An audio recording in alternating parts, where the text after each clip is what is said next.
औरत बड़ी तकलीफ में दिया, औरतिया कहा दिया बबुआ रे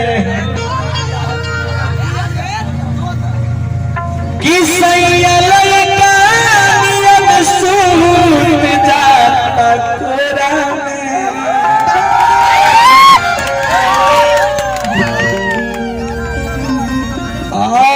और कोरा में सुतला भलमुआ चढ़ली जवानी बड़ा बात करे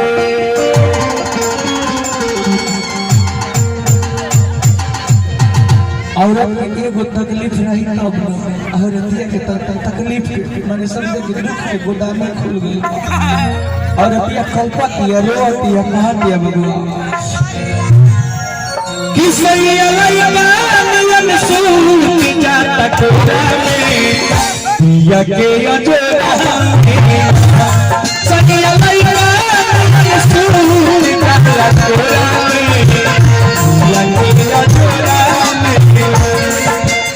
आकर पे साजना से दूर रहे आकर पे साजना से दूर रहे अक्सर जुदाई छुप छुप के रोया करते छुप छुप के रोया करते सैया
एगो कहावा था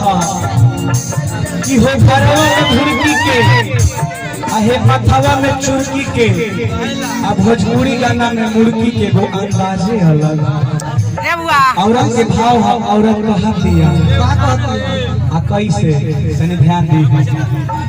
आ निमन लगी तो कहीं ताली बजा के खाली इसके बाद अरे की चढ़ली जवानी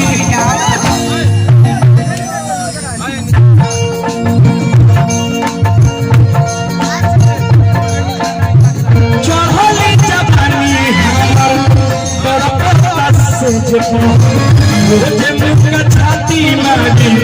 अपना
अगर अभी तक अच्छा लागल हो तो एक बेर जोरदार ताली बजा के आशीर्वाद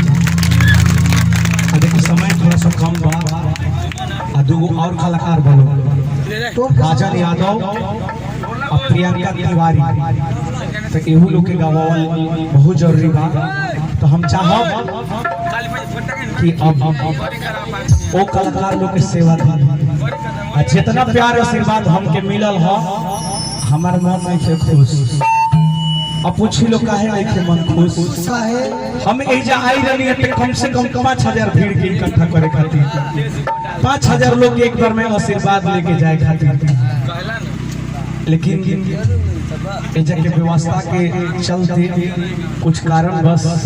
हमनी के कार्यक्रम बहुत कम समय मिलल करे के हमनी के डेली कार्यक्रम बा ओकरा चलते हम कम समय दे हम आई तो समय हमके बंद होके के लेकिन रउआ सबे अपन कीमती समय दे के देखनी ई हमर सौभाग्य बा ढेर सारा प्यार देनी ई हम खुशनसीब बानी कि इतना लोग के प्यार हमके बरोबर मिलल हम बतौले रहनी है कि कुछ ऐसा करे के बाद कि लागे कि हमनी के 10000 लोग के भीड़ में बानी आ सच में रउआ सबे के प्यार आशीर्वाद इतना मिलल कि हमके एहसास हो गई कि एहजा इतने संख्या 10000 के बरोबर रहल तब चल जाइबा वीडियो कॉल पे अभी से बात ले चल जाइबे हां नो बैठ के चल ई रेडीमेड भी आ भला तू ओरिजिनल के फेर में बारो हां ओरिजिनल का ओरिजिनल बहुत मार मारेंगे तब चल जाइबा का चल जाइबे ना तले जो हाथ पकड़े जो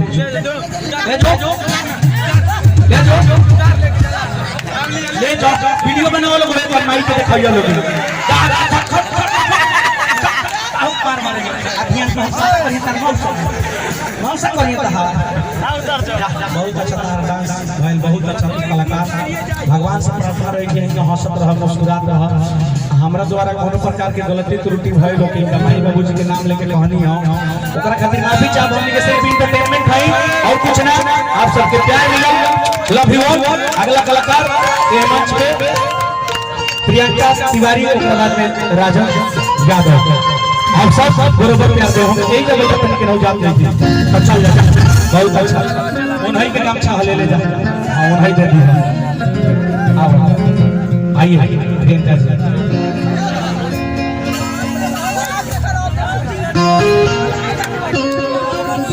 आइए प्रियंका जी ओ भैया ओ भैया